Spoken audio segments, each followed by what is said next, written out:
Welcome.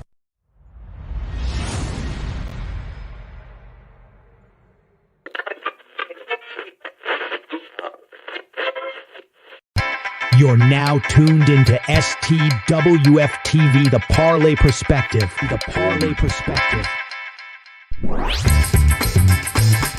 Where we talk hockey. Feed Byfield around one man in on goal. Scores! What a goal! Quentin Byfield! And that gets Jim Fox out of his seat here at Crypto.com Arena. Basketball. To take matters into his own hands, Van Horn. Now, you got to get this in from third here. With the snap. Oh, my gosh. Down, Kobe. Football. Oh my God! Oh my God! Oh my God! Oh my goodness! Oh my God! Wilson's going to lob one, and somehow, some way, Paul Richardson comes up with the ball. Cuts upfield. Hurdles over a couple of people. Oh my goodness, did you see that? He hit Steve Brown with what looked like a karate kick. Baseball and more. Well, there goes again. Pitch is swung on a miss. Throw to second base is high. They're going to say that Rojas got in the way. It doesn't matter. Sosa tagged him out anyway. That was an amazing catch and tag by Sosa.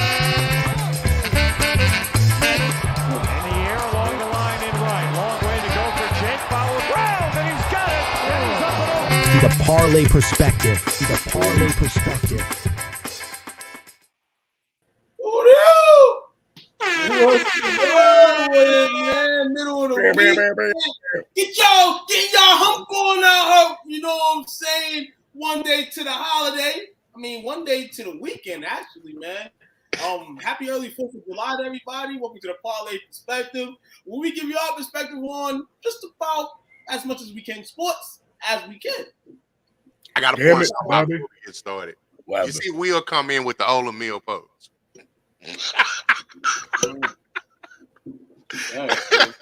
Chili Will perspective. You know what they tell you about life, boys, man. Fireworks City tonight, man. You know the fireworks are starting. The city I'm in start their fireworks at 9:00 tonight. A little early off the time frame, but yeah, you'll hear that in the background as the show's going on, man. So don't think I'm getting shot at. All right. Well, we appreciate the update and the heads up. You might hear the same here, but I'm on the Cape, so you know I'm not getting shot at. Nowadays, you don't know, man. That's an island. That's HOA. You know. HOA beefs.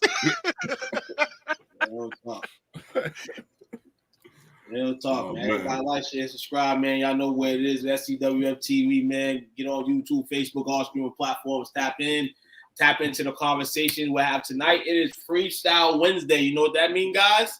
That means you didn't play shit. Oh, guys. Not that too, but hella guys.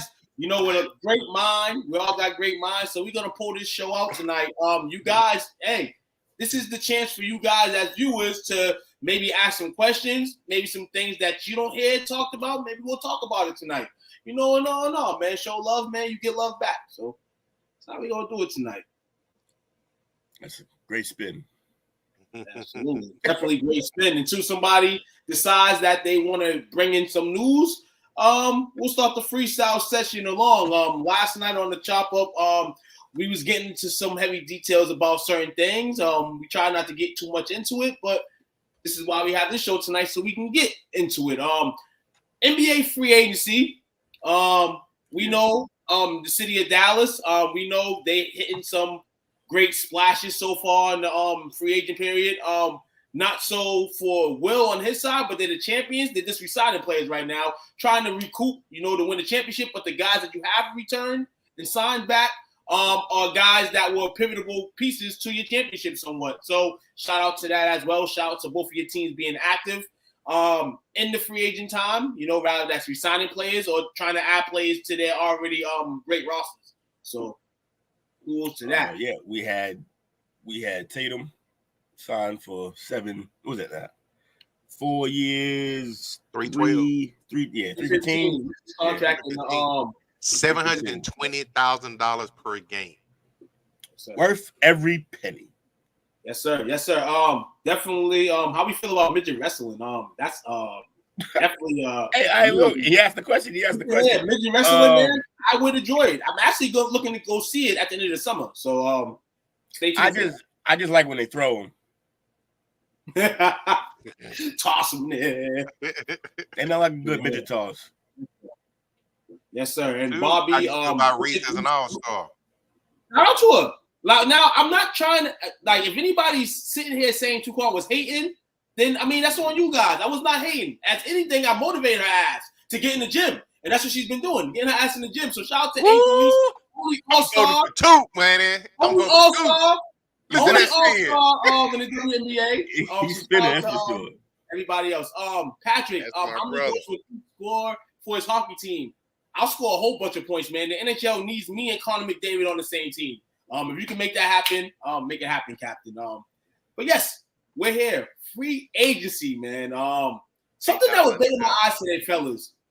We talked about the Golden State Warriors a little bit yesterday. Klay Thompson, obviously, he's a Dallas Maverick now. He's gonna love the free taxes, you know what I'm saying, and all that extra stuff. But we have to fill the void on the Warriors side, and we was trying to get into a little bit of it last night. It's kind of been beating me in the head all day, in a sense.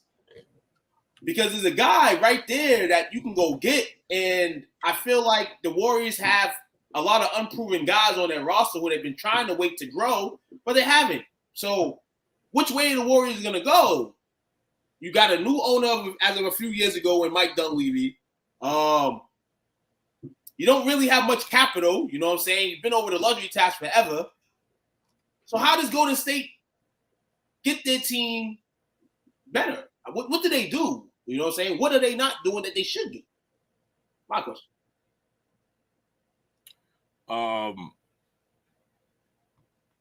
What was the who we talking about though? Golden State mainly. Golden State. So yeah, I mean they got to decide. Are they going to try to win one more with Curry there, or is Curry just going to be around for the rebuild? The rebuild was supposed to happen live. We talked about this before. The one miss, and I don't even think it was a miss. It just didn't work. I think they drafted the right guy for their team when they drafted Wiseman. But had they drafted LaMelo Ball, this would be a much different situation right now for them. So, but they didn't. Wiseman didn't work out. He's now in Detroit, I believe. And Kuminga's going to be a solid player. He can score. He's really athletic. He can defend.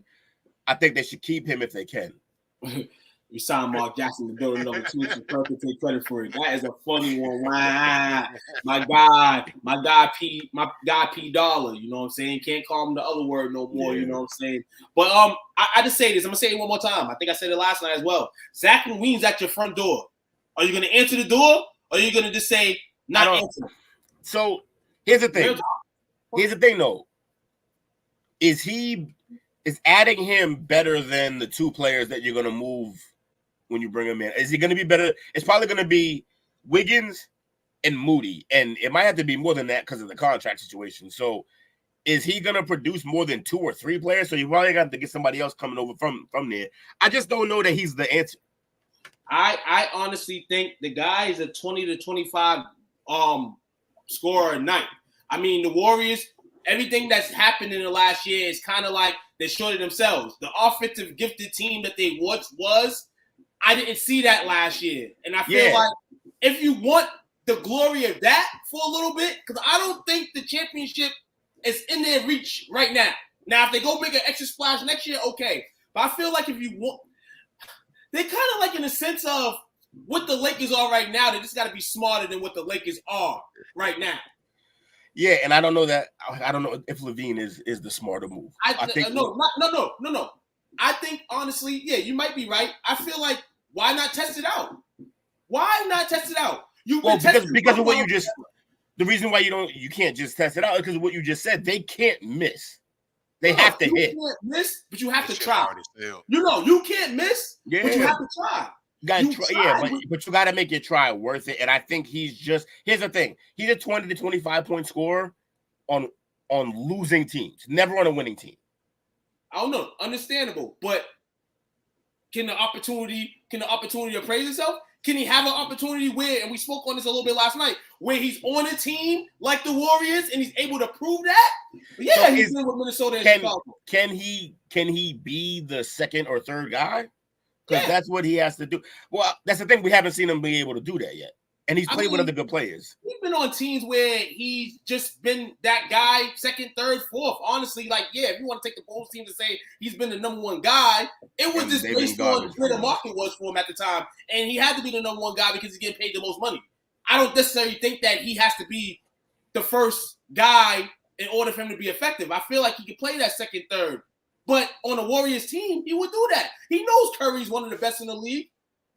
He knows that. He knows he got a guy in Draymond. He has to just fit right in the middle, I feel.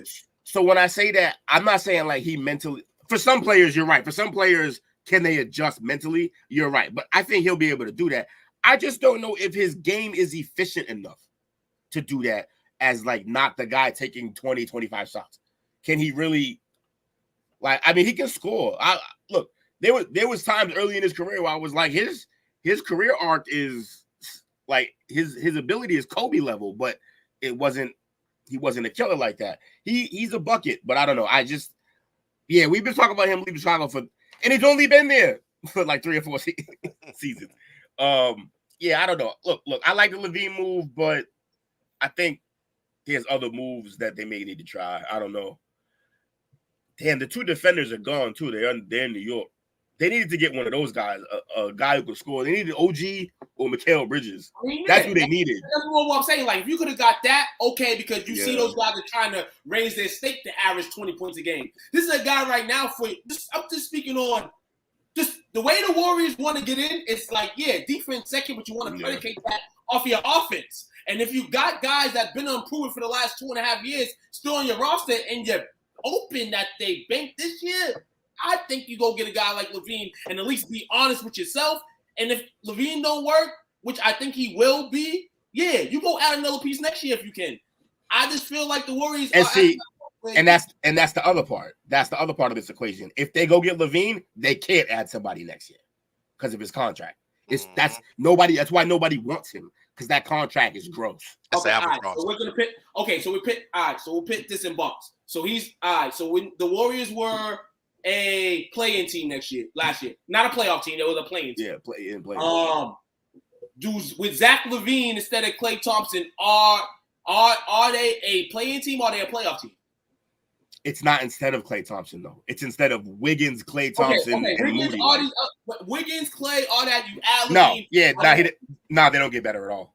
If you move all of that, play-in team or playoff team? They're still a play-in team, if that. They might get worse.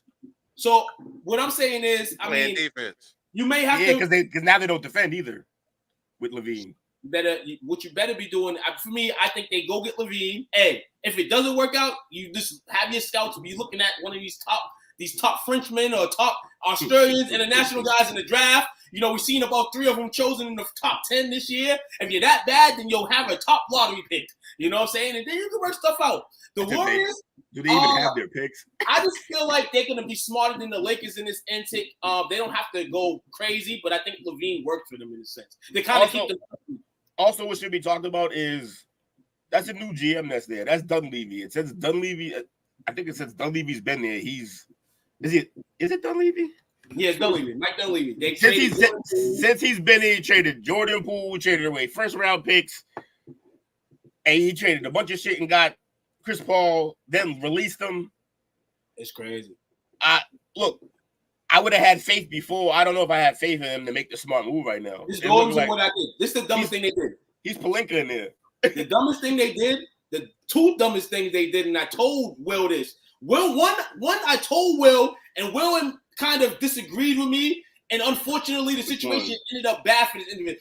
Wiggins, I told off the rip, soon as they signed Wiggins that money, I said, yo, do not sign him. And we had a little mismatch. Yeah, it's a lot of money. They had to, though. I feel like they had to. It ended up bad. That's what I'm saying. Unfortunately for him, it just ended bad. Just on that side. It wasn't it was just the mental thing and stuff that was going on. They signed Jordan Poole. They resigned Jordan Poole, and I guess from what I'm hearing, Clay and Draymond had a huge problem with the extension of those two guys. They wasn't confident in those guys. I mean, Jordan Poole, for what it's worth, he was busting ass, the year that he did get that money. But they were mad. They were mad they got paid money that they felt should have been theirs. Exactly. Yeah.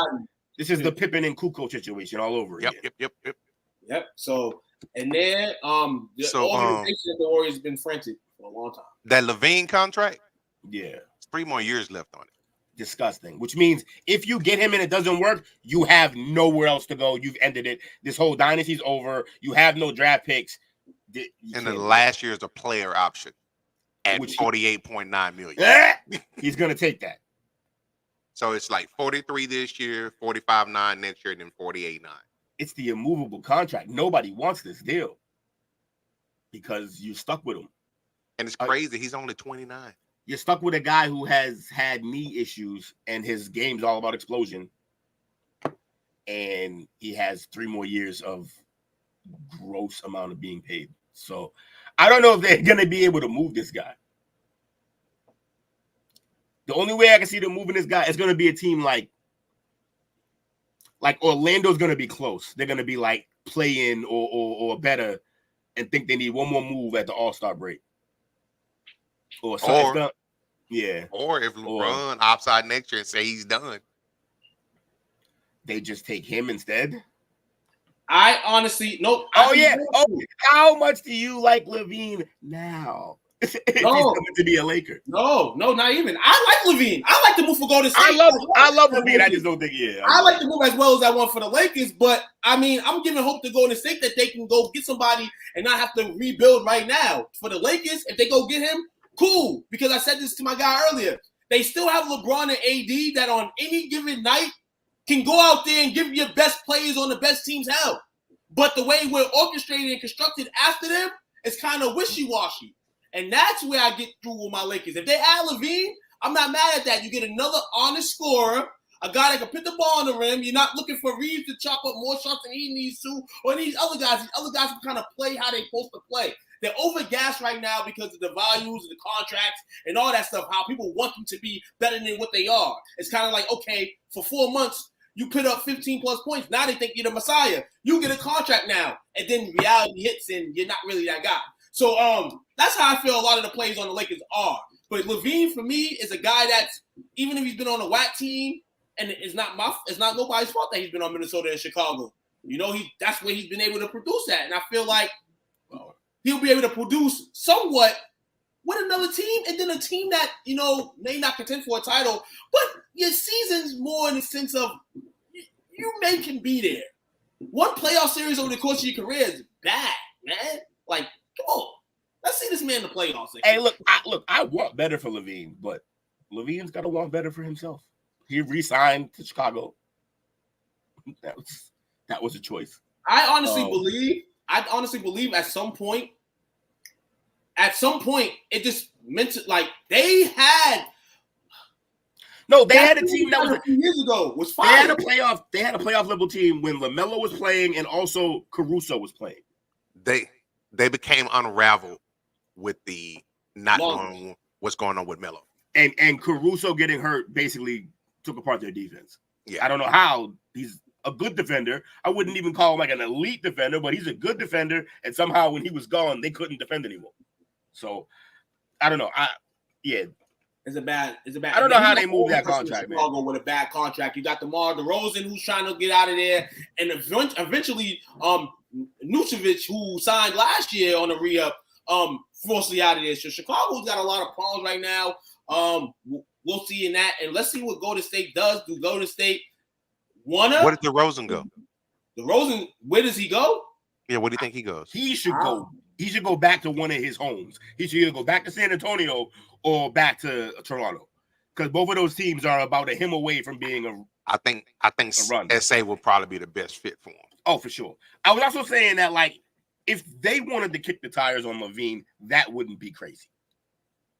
They got the flexibility. They have the flexibility, and also they have the window where, obviously you want to build a team around Wemby right now, because clearly he's good enough right now that if you got a good enough team, you can go at least a deep run into the playoffs. That being said, that's kind of a guy that can help him do it. Yeah. You already put Chris Paul on the team. If you add Levine, a scorer on the wing, and you got Vassell and Keldon Johnson, looking team at that point. that's a team. Yeah, that makes a little more. And then if it doesn't work out and you're stuck with that contract for 2 more years, these teams, it's not messing up no window. The thing is with these teams, the younger teams, yeah, we're thinking in their mind they might have some first round picks on the side and all that. They're gonna give that up for a guy like DeRozan. But I think this is reverse psychology. I think none of these young teams want to give that up for an older guy like that. I feel like a team that feels like they're still in contention will go pull a sucker move to go get a guy like DeRozan and Zach LaVine. I feel I agree. I would say for LaVine, because I don't think any team are out there that's going to go after him. I just don't know that anybody wants that contract. That's a heavy contract. Somebody might do it, but I think one of the 2 teams that's going to do it, and you can mix DeRozan in here too. I think the Warriors and the Lakers, one of these teams are going to, for some reason, go get one of these guys. The Warriors should go get DeRozan if they can. That's a move for them. Then you can kind of get by at the 2 with Moody and Podziemski, and you can get by with those at the 2 guard, and then you come off you got Kuminga. Yeah. They should go after DeRozan. Go DeRozan, man. Listen here, man. We got the free agent shopping. There ain't been much chatter and news today. Bark, man. Much. I had let me see. I had a little free agency tracker. I got somebody I want to ask y'all about. Yeah, do that. Miles Bridges. Okay. What is his market? Complicated situation. This is the crazy thing. That a charge potentially got you out of millions and millions of dollars. But if you look at his stats, they slightly in less games last year improved. And overall, the charge messed up his value, messed up everything that he was building for as an NBA player. That's where his line is right now. They're going to play him like he's a guy that's kicked to the cans already. And it's not. This guy could produce. He's a guy that's a solid piece to a basketball team, and he can hoop. Yeah, somebody will pay him. It won't be what he thinks and what we think he should probably have gotten from based on how good he is. But he's going to, if he's smart, he'll take another show me deal, another 1 year, bet on himself, and then follow that up, and he'll probably at that point get a legit deal. But he's got to play good too. He started playing pretty good. He was a little slow when he first came back, but he rounded into shape and he was playing pretty good. I don't know who does it. The Hornets probably should do it. It's not like talent is knocking at their door, so they should probably keep the guy in house. They already brought him back, and you already brought him back after the situation. So you should probably they brought him back for a reason. They brought him back because they seen what he can do on the basketball court. But now, as it keeps going, the Hornets was supposed to be better 3 years ago, and looking at it, they're still not better. And then they still drafting top 5 in the draft. So now these Miles Bridges gonna be eventually. You're just gonna let them go. Because you're building so much stock by getting all these young players. Michael Jordan's proven again why he's one of the worst GMs in the NBA. He's doing his Mark Cuban right now in a sense. You gave the company up to somebody, but you still have your, you're pushing, your Andrew, you still have your final dollar to say. You know what I'm saying? So they kind of still come to you for certain things. You know what I'm saying? They got their GM is Mitch Kupchak. That's a problem too. And then they got Mitch on the other side. Mitch. That team's going nowhere fast. So LaMelo, somebody send help. Send help, man. You know who nobody needs to send help to? And I was speaking about this heavy yesterday. I do like Miller though, by the way. He's balling for them. I like and then Brandon Miller's the essential of him. You can let Miles Bridges go. Well, every team I'm hearing the Clippers are interested in him. Actually, of course they are. Primo, homie, that just got signed the other night. Mr. Porter Jr. and Miles Bridges are on one team potentially for the Clippers. Primo got him. Yeah, Primo did the weird shit. Primo did the crazy shit, man. But was he like jerking off in front of his therapist or something like that? Yep. Mm-hmm. And shout out to Unique Sports Management. And guess who's part of that umbrella? Who's that? Tobias Harris, man. Really? This man's agency Fire. This man over 300 and some change through the course of his career. Signs another big deal with Detroit. Detroit gets a veteran presence that they need. I mean, who knows if they paid too much for him and all that. But shout out to Tobias Harris, man. Continue to get the bag through these situations. That man has been sticking up GMs and owners since he left Orlando, all while wearing a J. Cole mask. Listen, that's wild. Looking at some stuff, the Magic agreed to a contract negotiations and extension with Jonathan Isaac. They ain't like us. Can't go back to Toronto. They ain't like us. They ain't like us. Kyle Anderson headed to the Warriors via sign and trade. That's an interesting pickup. You get a long wing veteran, knows the game a lot. That's an interesting piece. Right there. That's a poor man's Draymond. That's a funny pick. Clay at 45 is what they just got in Kyle Anderson. Besides the jump shot, no jump shot, but no jumper and nothing else. Yeah, he's playing with no knees essentially. Two interesting names are still out there. One declined his player option, and Caleb Martin. Good job, Caleb. And the other one is Buddy Hield. Where's he going? They're looking for Sooners. They're both still available. Yeah, they're saying they're gonna. Buddy Hield's a good move for the Warriors. They can afford that. Wiseman went to the Pacers. That's a good move for him. Yeah, that's a good move. Playing with a guy who could just throw lobs every fucking play. Yeah, that's what's up. Xavier re-signed Tillman. Why? Yeah, I don't know why, but I can kind of see it, man. Why they can have that. I don't care. But then we had Klay Thompson. Beasley still out there. Yo, crazy, man. I'm gonna tell y'all a little something after the show later. I don't really want to give the dime that I got earlier on the public because I don't know how that's gonna perceive in the person that told me his eyes, but I can tell you guys in private. It's very interesting in regards to Derek White. That this guy signed. Shout out to Derek White. That got paid that money. You know what I'm saying?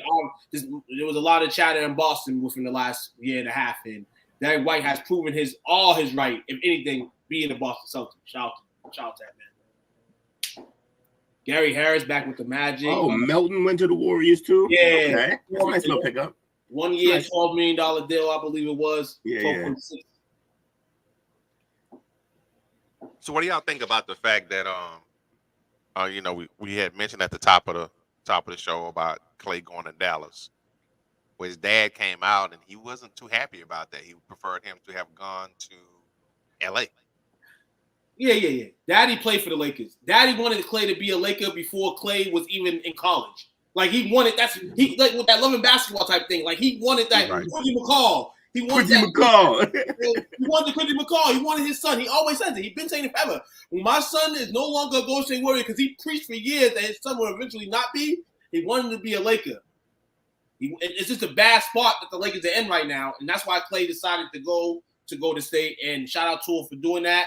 You don't want to deal with LeBron media, AD media, JJ Redick media, Jeannie Buss media, then Bronny media. Then it's you, and you might not even be in the top 10. So you go to Dallas. Just come here and hoop. Yeah. Also, don't nobody want to be in the spotlight in the worst time of their career. He sucks now. So. Yeah. So you got Kyrie, Luka, guys that are gonna have the ball. Those guys double or those guys are a bad mismatch anyway. Clay's gonna be open for a lot more threes. He can hit way more than maybe Tim Hardaway Jr. can hit. You still got Lively. You still got to keep the guys that you wanted to keep. He should have went to the Lakers. He should have went to the Lakers because, JJ Redick would know how to use them. Right. Smart shooters and all that. Yeah. I feel like, they're going to sit him in the corner in Dallas. He's going to sit him in the corner. That's what they're going to do. I feel like the Lakers and the Warriors need similar things. They're not going to run no plays for him. They need similar things right now. They both got white coaches, and they just need similar things to happen so that these guys can look good. To me, you know what I'm saying? That's just my opinion. You know what I'm saying? Kerr's going to really have to coach this year. JJ, of course. He got to earn his money this year. Yeah, man. Oh, Aaron Wiggins and Isaiah Joe re-signed with the Thunder. I do like the idea of, for years, nobody wanted to come here to play. And I think Kai coming here and he was able to kind of revitalize himself, so to speak, as far from a PA standpoint, from a PR standpoint. Yeah, come here and ball. We don't care. Ooh, yeah, Clippers by Kevin Porter. Yeah, they got Kevin Porter. I like that. Too bad they suck. I think his resignation is coming up soon. I think the hearing or something. So he'll be able. Oh, he already passed, but he'll probably be on the roster this season to full playing. Yeah, I like the Knicks moves, man. I like the Thunder too. The Thunder did great. Speaking of the Lakers, man, shout out to LeBron getting probably his last contract in the league, 104 over 2 years. Shout out to the man. Shout out to still in your career, man. Still getting them M's, man. That's all I gotta say about it. Shout out. And from your franchise. Donovan Mitchell signs an extension with the Cavaliers. I think that's 153 re-up to stay in Cleveland. New coach kind of surprised me. Me too. I thought he would leave. I thought he would be gone. I thought he would want to explore options to leave. But I feel like at this point, New York kind of, in my eyes, New York kind of told themselves, like, we don't – I think the ideal place for him was New York. And when they didn't go get him and went to go get Jalen Brunson, you know what I'm saying? I think that was kind of like his ideal place where he wanted to be. So I think now it's kind of like, I don't want to be that guy to keep moving around. I'll stay in Cleveland until I'm really, really tired of it. He's not tired of him yet. Soon enough in the next 2 years, I feel like he will. And then it ended up brilliant, though, because they would have had to have traded R.J. Barrett and whatever else in a package to get Mitchell when they wanted him. They would have had to trade and then sign him to a huge deal. Instead, they spent the money on Jalen, used the assets that they would have had to trade to get Mitchell, to get OG Anunoby, and basically then they rebuilt Villanova in New York. They did it the right way, which is crazy because it's the Knicks. Yeah, man. And hey, I'm gonna tune into right. that. I'm gonna tune into that real quick. I'm gonna tune in to say, I'm gonna be real with you guys. The Knicks are probably not gonna nick, but I don't think that this piece here makes them like title contenders. Maybe the Knicks faithful, but I just don't think so. Like, you losing Hartstein is gonna be very valuable, not crazy valuable, but I feel like it's gonna take its toll. Mitchell Robinson, how long can you sustain him on the basketball court? I feel like Mikal Bridges will fill some holes, and then they'll have a bebop team. New York will feel like they're in the bebop because they'll be and have a good regular season. But right now, both of you fellas, right now, who would you rather take in your franchise, Levine or Mikal Bridges? Right, ooh, Bridges. It's not even close for me. I feel like from the eye test, Mike, and I was just speaking about another player earlier. I feel like Bridges does a lot. Bridges, like on the stat sheet, provides a lot more than Levine. So I would take the guy that stuffs the stat sheet a little bit more than the guy defender. Yeah. And he's a competitor. He's going to go on the floor for loose balls. His legs are going to be scratched at the end of the night. I can rock with that. Shout out to Mikal Bridges. I mentioned another guy. Earlier.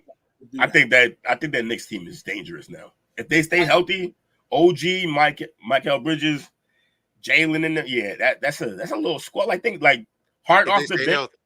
Yeah, hard off the bench because they had, you know what I'm saying, they had their name in the hat. Yeah, until Bronson got hurt. I'm gonna be real. This is the last season. I'm gonna be real. They were building slowly, and I like that. I don't like the they gambled a little bit, but I can understand the gamble.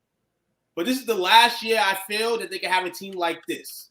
At some point, it has to be like another splash along the line. I don't know. These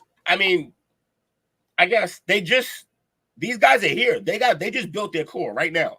They have their core. Their core is Jalen Brunson, Mikal Bridges, and OG Anunoby, and they will keep DiVincenzo around as long as he wants to stay for whatever money. And same thing with Hart. Yeah. And Mikal Bridges' contract is so cheap right now on a bid back that I feel like they're gonna have to eventually revisit the big man situation. They're gonna have to revisit that because Mitchell's not gonna be the guy. They're gonna have to revisit that, and if they can get a solid guy, I think Mitchell's. They don't need a great center. They need a defensive center. That's what Mitchell is now. Yeah. And then they have Jericho Sims. He ain't been staying up. Well, they got to keep. And then Randall got to stay healthy. Randall too. Randall's the A factor, but I think Randall's probably going to be. I think Randall will be. I don't know if time do. I think he'll be out the situation where he won't be a Knick no more. He got 2 years left on his contract. Yeah, if they make a move, it'll be with him. I could see if people get tired of Towns over there in Minnesota, maybe you move him to Towns. In my mind, I shout out to them because the way the Celtics were integrated in their team in a sense, and it took them a little longer. I feel like the Knicks are trending in that optic. But like I said, you don't need the ideal 82-game 20-10 guy, but you need a guy like in a game one like KP can set the tone for you. That's the type of player that you may need next year to kind of make this team. I was like, this team. So think about it. Think about the team that they had last year. They're gonna basically bring back pretty much the same team, except you subtract. What's the center again? Hartenstein. You subtract Hartenstein, but you add Mikal Bridges. Mikal Bridges is a better player. So you add Mikal Bridges, and then you're also going to add back Julius Randle. The team got better. The team got better than they were this year. And this year, it was already a good team. I'm kind of – Randall's my guy. I love Randall. But I feel like Randall's just the guy that's gifted in a lot of ways. But teams just deal with him because of his talent. Sometimes it doesn't fit systems. Sometimes it doesn't. I feel like eventually that's going to be the mold because we're so Villanova-ish right now that he's going to end up being out the equation. And it's not because he can't play basketball. It's because how it's going to be. And that's no disrespect to him. That's just what it's going to be. In order for the Knicks to feel like they can win a championship, he's going to be replaced. They're going to have to address a couple more things before New York can go Eastern Conference Final. That's all I'm saying. Because the Pacers, to me, are still better team than them. Oh, no. No, I don't. He's still a better team. And to be real with you, the Pacers are adding exactly what the Knicks need. Extra assurance down low. Who? I mean, James Wiseman's not that guy. He's not by far the guy, but he's a body that can go out there and hopefully stay on the court. They need bodies. Like big bodies in the down post, they need that. What do the Knicks do in 2 years, though? And when they have to re-up with Bronson and Bridges? That'll be the tell-all then. That's when that's really their window. The window is the next 2 years. I think they have a team good enough to compete right now as we speak. I think they can add a few vet minimums and they'll be fine. Listen here, conspiracy moment right now. There's a team that's trying to be good next year, trying to be good in the next couple years. It was a couple of rumors before the draft that they may have made some certain moves to go get a player, Kevin Durant. I don't think maybe they'll go get Kevin Durant somewhere along the line, but watch out for the Houston Rockets. They've been telling the media that they don't expect to extend Jalen Green. They're not expected to extend, which I think they will because this guy has turned up in the last 2 seasons. Seren, if they don't sign the big man, New York, you better be on the goddamn phone. Real talk. Like, yeah. On the phone. You got to make sure he's healthy, though. He just tore his ACL, so. Next year, yeah. Let him work around next year. You know what I'm saying? They don't extend him. Maybe he picks up numbers. Hey, Jordan Hart, we're going to trade you for this guy. We're going to put you in a package. Some of these little mid-tier guys. See, that's the other thing about this team, the way they built it. It has to work as it's constructed. They are young. Because if you get rid of one, they are going to be mad. If you get rid of one of the Villanova boys, they're not going to like that. Maybe maybe, but then at times I say you have to be, and you don't have to be none of the Villanova guys. But if it's a point where this guy in reality is better than this guy, you're going to have to get rid of this guy. Yeah. You're going to have to work. I just think we're jumping to weird conclusions when this team is really building towards something. I think they're doing good. I think they got a good building team. towards something, but in order to build towards something, like they've already did it. Like a Randall, like a Julius Randle. Even if they got rid of Randall, they're in the right direction because they're going to. What I don't understand is why you're so ready to get rid of somebody when they just were a good team and they already added other pieces. This is the thing, because as I mentioned on the top, they haven't been growing this team as much as, say, the Celtics have. The Celtics at some point had to add and subtract. Marcus Smart was the additional add subtract to get out, to go get a Drew Holiday, to go get a Kristaps. Yeah, I understand. This team now to go what I'm saying is that they've already been building this, and now I think right now they have what they want. No, they can slow. No, you can slow roll. They can slow roll. They can slow roll like the Celtics were doing. Okay. But eventually, in order to hoist the championship, you're gonna have to get rid of these guys. One of these likable guys. Why? Because you won the championship, right? What? But what I'm trying to, I don't understand why you're not understanding what I'm saying. What I'm saying is they believe this is the team. No. This is the thing I'm telling you. They just added when a team added an all-star player. When a team listen. When a team touches grass, they feel themselves. I agree with that. But Mikal Bridges to me is not going to be right there. Time out, right there. No, pause. Right there. When you said to me, that it's just to you. We're not talking about what's actually going on. That's to you. Hold on. Are we not watching the same basketball? We're not seeing. Yeah, Mikal Bridges is nasty, bro. And that team was already a playoff team that was doing well. No, a playoff team. No. The same way. And they're gonna get Randall back. The Celtics were a playoff team for years, but why wasn't they winning the big games, the championship games? And then what did they do? They added a great defender in Drew Holiday, right? No, but they had to get rid of a guy that was likable in Marcus Smart, is what I'm saying. You got to get rid of one of these likable guys. They did. Hartenstein, he's gone. There you go. They got rid of one. Oh. Funny. Was he really? Julius Randle will be a piece, I feel, to let go. But here's my thing. The only reason you move Randle is if you think there's a better option out there. And then also that better option team has to want Julius Randle's contract. So you're just sometimes I feel like you want to make moves just to be making moves. There's no reason to make a move here. The NBA to me is a storyline. You have to. That's fine. That's cool. Tell your story. What I'm saying is, can the Knicks be a team that can completely change the league, the style of play, all that stuff? No, they can't. So right now we're following the storyline. Those type of teams don't come around every year. We're following the story. Right now, the Celtics are the NBA champions. Everybody's looking to beat them. So and what did they do to beat them? And they did exactly what they needed to do to beat them. They went out and got a great wing defender. In order for the Knicks to be able to beat them, they're going to have to be better than them, which means they're going to need more people in the front court to be able to beat them. So what I'm saying is, you're just obsessed with you're obsessed with the front court. That's the problem. This is what this is all about. Time out. This entire debate is you being obsessed with a big man. Like you need them. Like, you're like, oh my God, you need a big man. You gotta have one. Active, so what? You need a big man who's active. So what? Time out. It's always been told in the NBA. It's a story in the NBA. We just made a whole championship run where our starting center for all of the playoffs, except for like 3 games, was Al Horford, who's 1,000 years old. Listen. 1,000. Trust me, the Knicks are in a good spot right now. They don't got to make any flashy two-quad trade to get better. They're good right now. I'm not saying Will. And this is where you Mitch Kupchak. That's who you are. This is where you miss. They don't have to get rid of these guys right now. You're missing. I didn't say get rid of them now. I said slowly but surely they're gonna have to make that change in order to hoist O'Brien trophy. Maybe. Or maybe this team's good enough now. There's no way to know. There's no way to know until they play the game. That's why they play the games. They're not. I don't think so. That's just me personally. I don't think they're good enough to win right now. I don't know. Play about 3 teams that are better than them right now. Not in the East. No, there's not. No. How would you rank them in the East? I got them 2 right now. So you have them in front of Indiana. Oh yeah.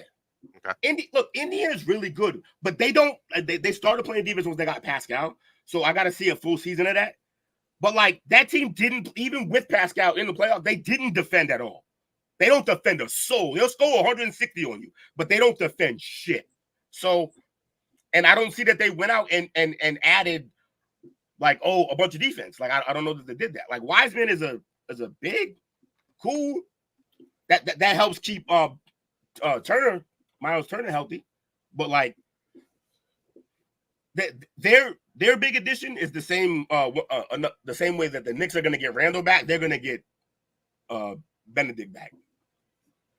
So when Benny Mathurin comes in, then he's like 25 a game. He can do that. So, but I don't know how like so you think Tyrese Halliburton, Pascal Siakam, and Miles Turner is a better big 3 than Jalen Brunson, Mikal Bridges, and OG Anunoby? Yeah. I do. That's fair. I mean, I don't. But I think the X factor is Bronson. It depends on how you want. I think Brunson's different. On the same level, I feel like they all like position for position. If you want to do that, they're kind of on the same level in terms of tier. We'll say that. Right. Okay. So I think it's close with I think with when you talk about the big three for both sides, I think the big three argument is close. The rest of the team is not. The Knicks have a better roster. It's not close. I don't know, man. Who's coming off? Who's coming off? Hey, who's coming off? Both teams have a bunch of interesting guys on their bench. No, we're talking about who's good. Patriots have a better top 7. That's debatable, bro. The Patriots have a better team than the Knicks. They have a better team than the Knicks. I don't think so. They have a better team. Now, no. But one thing that the Knicks have, and this is the one thing, Will, that the talent doesn't really mean everything every time. This is where you kind of, in your situation, I agree with you in your take on the Knicks and how they're rising. They have the city of New York. They got that mental of the fans. It's more than that. I think they're more talented too. They can have New York, but they're more talented. They're the same, if not less, than Indiana. That's how I feel. But the Knicks are trending up. So I would love to see an Indiana-Knicks matchup for the next 3-4 years. We're going to see it because they're both going to be good teams. With a bunch of injuries on both sides. Yeah. You know what I'm saying? So picture if we see that 100% for both of them, they'll be fired. I also think that no one's going to give this, like, no one's paying attention or saying this, but I think the Pacers caught a lot of people off guard. They're not going to next year. People are going to come in. People are going to come in like, yo, we know who you are and what you want to do now. We've had a whole year to prepare for what you do. And by the way, we all know y'all don't play any defense. So I just don't know how that team continues to trend up. And then hold on. You know, it's funny. I'm not trying to be an ass. I'm not even trying to be an ass, but this is probably why this is going to be a toss-up between the two teams for season. And Jalen Brunson's balling. Tyler Halliburton's balling. But you can say the same thing. You can say the same thing for those Knicks play. Not Michael Bridges. Won't count him. But or OG Anunoby or Mitchell. They defenders on his team. DiVincenzo defends. Hart defends. They all defend. I'm talking about with a league figured them out in terms of the offense. That they score, yeah, but the Knicks defend. Jalen Brunson's a guy right now that's averaging 20 to 30 points a game. Can he sustain that? He can at least. We know Halliburton can sustain the triple double. I think Jalen's will drop down to about 25 a game, but I think it's where it should be because I don't think you're going to be successful long term if he's averaging 28. That's what I'm saying, James. I feel like they both got these same like guys that are under the radar that come up. I feel like the Pacers and the Knicks. So I like Neesmith. Neesmith's definitely in their top 7 in Heat ball. I feel like they're so Neesmith's good. Neesmith's good, right? But like I don't think he's better than Josh Hart. I think they're the same type of player, but I think Josh Hart's better at it. I think Josh Hart is better at it because not only the experience factor, it's the experience factor. That's why Hart's better. He's been in a lot more experience games than Naismith. Yeah. Naismith was playing on Boston's bench, no run, no nothing. Right. He watched a lot of basketball in Boston. Right. That's what he did. And now he's going to watch all that basketball, Jason Tatum and Jaylen Brown. Hopefully watching them gave you the toolage to go out there and put in some work. Hey, wait, listen, Lewis, he talks shit. That's the only one of the few things he can say. He talks shit all the time about, you Celtics treat your players like shit. That's why we have Neesmith now. That's fine and all. But, like, after that, like, they got Ben. What's his name? Look, I like their team. I don't think it's better than the Knicks. I don't. But it's going to be fun, though. It's close. I don't think it's like a heavy favorite in either. It's not at all. So not a heavy favorite. It's going to be a fun season because, like, the Knicks and the Pacers are relevant again. It's going to be fun. And the Heat got to figure out something to stay relevant. Eastern Conference this year might be on some dump this year. It's gonna be weird. 76ers got Paul George, which should sound scary, except playoff P is not scary at all. Which is the only thing they needed was playoffness, and they got the one guy they shouldn't have. I don't. And paid him a lot of money. It's like an NFL team that had nothing but night games and was like, we should get Kirk Cousins. Like I don't. Now I feel like honestly, I think that was I think it was an Embiid move. I agree, James. It was an Embiid move. Embiid wanted him. Oh, please, yeah. So please don't leave. Please don't leave, Embiid. Please don't leave there. Yeah. Please don't leave. Embiid will give you what you want. What you want this summer? This is my sorry for. Because those Embiid to New York rumors were coming around way too often. Will, listen here. If Paul George, you would have lost your mind. He would have lost his mind. I would lose my mind. He would have been a Knicks fan. He would have been a Knicks fan. See, it makes sense. Coach, why you do that? You should have done it earlier. 76. I hope this shit don't work with Paul George. If he could be a Knick. And not gonna be the Knick. It should have been me. It's gonna be crazy, dog. It's gonna be wild. I do think they need to pick. They can't go in right now. I think they got to pick up some just for like the bench to have like a guy. They got to pick up a big. Go get a big. Somebody's out there. It don't even got to be great. Just somebody who can play. New York, go get the Dwight Howard, dog. Yo, that's not a bad fucking idea. Honestly, I say they won't do it because he's a maniac saying give him 12 to 15 a night.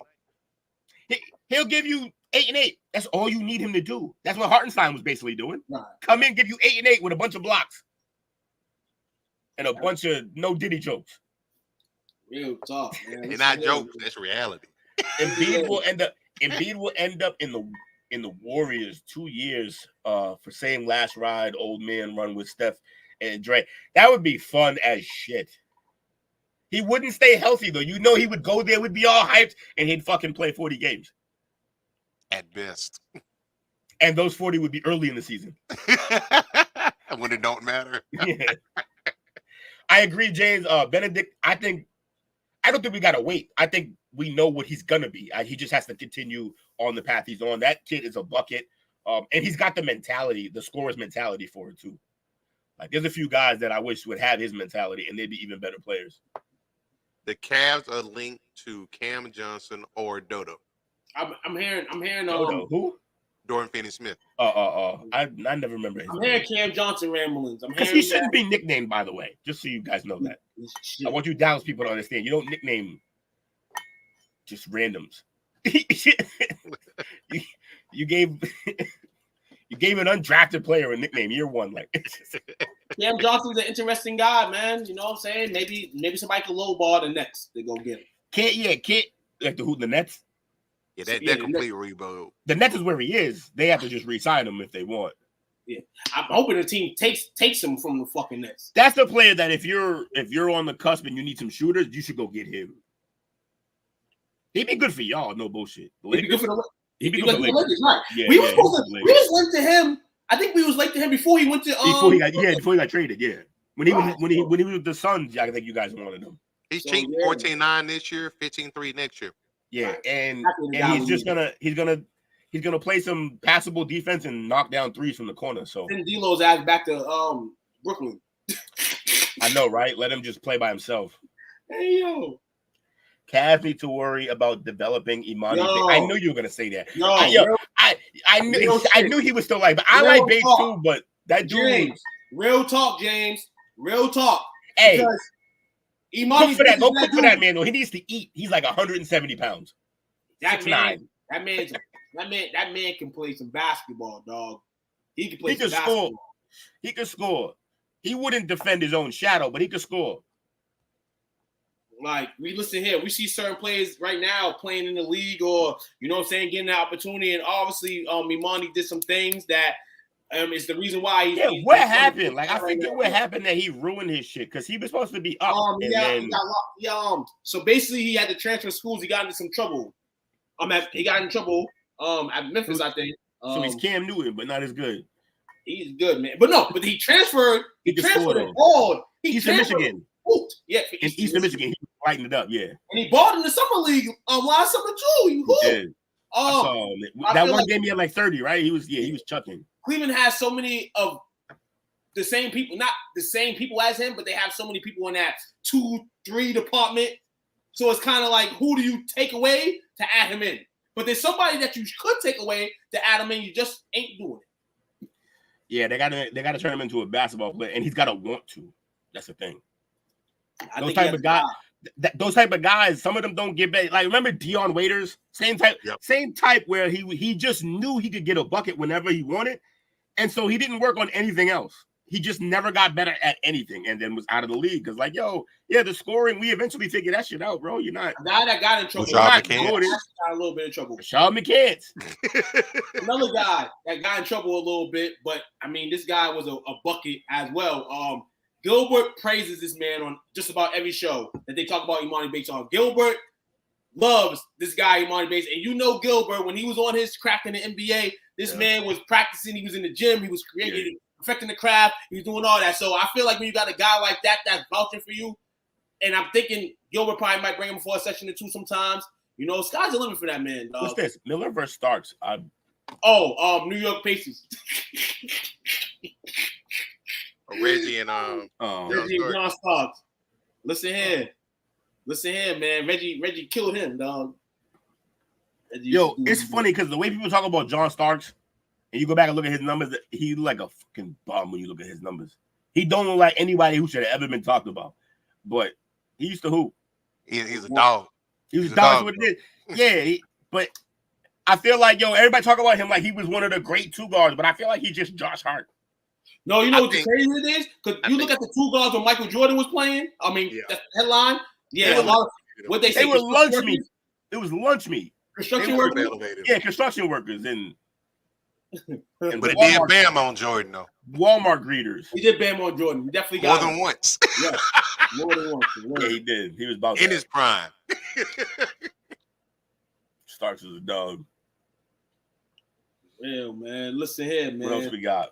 All right, so we're gonna switch to the other side now because we had some interesting. We got basketball. Good debate. We got some good basketball talk going there. That's a good basketball talk. The WNBA announced the All Star game rosters yesterday, and pretty different twist on this. I'm thinking it's usually like mixed players anyway between East and West, but this year, as I said, it's different.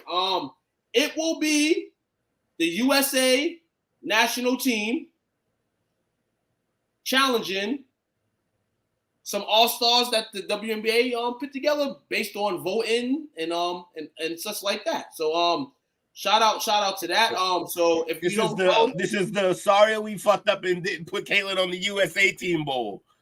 Right. This is basically like Caitlin's gonna be playing against the Goo, and I like this for all the reasons pointed. I like that she gets to go out there, her and the other girls. Angel Reese as well. We'll go through the list of the team WNBA for the All-Star game. DeWanna Bonner from the Sun, Aaliyah Boston from the Fever, Caitlin Clark as well from the Fever, Alicia Gray from the Atlanta Dream, Darcia Hembry from the Los Angeles Sparks, Brianna Jones as well from the Connecticut Sun, John Quell Jones from the Liberty, Kayla McBride from the Minnesota Lynx, Kelsey Mitchell as well from the Indiana Fever, Arike Odomaway from the Dallas Wings, Nika from Seattle, and Angel Reese from the Chicago Sky. That's the WNBA team lineup. Shout out to those ladies for getting nods, making the All-Star team. Not a bad roster, you know what I'm saying? Hopefully they're able to compete against the team on the other side, which is the women's national team. We heard a few weeks ago, chit-chat on why Caitlin Clark ain't in the game over any of these girls here. Yeah, she should because of the market and the money and all that. Which some people may be right, but in this case, you gotta be in the pool. I'm just gonna keep everybody that. So these are the players that are in the pool. According to the national team, Napisha Collier from the Minnesota Lynx, Kalia Cooper from the Phoenix Mercury, Chelsea Gray from the Las Vegas Aces, Brittany Griner from the Phoenix Mercury. Shout out to Britt. Sabrina Donskoy, this is a girl right here, had a little bit of struggles her first few years, trying to carry that rock that Caitlin now she got. Sabrina's in her mode now. Sabrina's kind of like I'm comfortable now, and she's doing her thing, hooping. Jewel Lloyd, you have your guys, your T-Max, your Kobe's, guys like that can score the rock. Iverson, you put her on the list with them. She can score with the best of them in the WNBA. Seattle Storm representative, Kelsey Plum, who if you're wondering why Kelsey Plum is on the national team, 35 last night, on your favorite chick. We won't say her name, but she had about 20 on your favorite chick. Breonna Stewart from the New York Liberty, Diana Taurasi from the Mercury, Alyssa Thomas from the Sun, Aja Wilson, so far the league's MVP, the Las Vegas Aces, and Jackie Young as well from the Las Vegas Aces. That is your women's national team. WNBA All-Star game will be July 20th at 8:00 p.m. Eastern Time on ABC. The day before will be the three-point contest skill competition on ESPN at 6:00 p.m. Eastern Central Time. Love it. Love the 8 o'clock time. Love that there's nothing in that schedule going on for them ladies to play. Well, there probably is baseball and such, but people will be watching this All Star game, and it's dope for the ladies. James, you think she will? I think she should. Why not? If you want to play basketball. Now, Caitlin, if you want to play basketball and not take that extra time, go ahead. Go play. She should probably rest. No bullshit. I think she should play. I'll be real with you. I think she should play. She's had a whirlwind of the last like 4 I don't months. think she wants to get popped by 102 to the USA. Yeah, that's true. That's true. That too. She definitely don't want to do that. But the ladies, man, shout out to all these ladies, man, pitting the game. Though our Dallas Wings, man, STWS team, the worst team in the WNBA. The Indiana Fever have jumped, even though they have a losing record, they have jumped to 3rd in the Eastern Conference. So right now, after today, they will be in the playoffs. Steady improvement from this team. I think 6 out of the last 10 games they've won. So great continuity continuing with those girls. Aaliyah Boston's getting more comfortable with Clark. There's a lot of players on that Fever team doing their thing. I feel like the coach is getting more comfortable in how to coach the team, not just thinking like you have to just coach a superstar. Shout out to that as well. The West is wild right now. It's the West against probably the 2 teams in the East, and that's the Liberty and the Sun. But that Western Conference is no joke right now. That is no joke. You got the East Conference sitting on that side with a bunch of losing records. The 3rd place team has the losing record.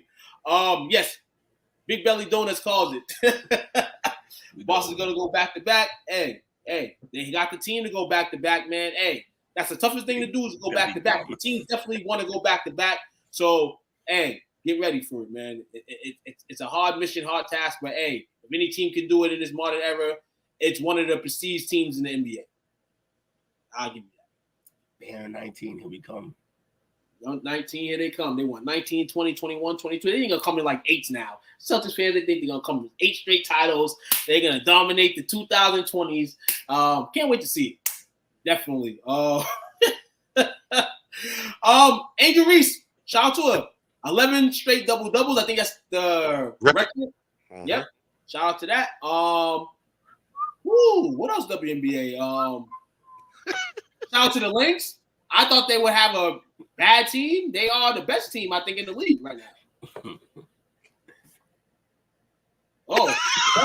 Hey, you can drink that. Or you can really just listen to all I said on the shows and really get an intake that I watched the game and I see shit and it should be improved. That's all.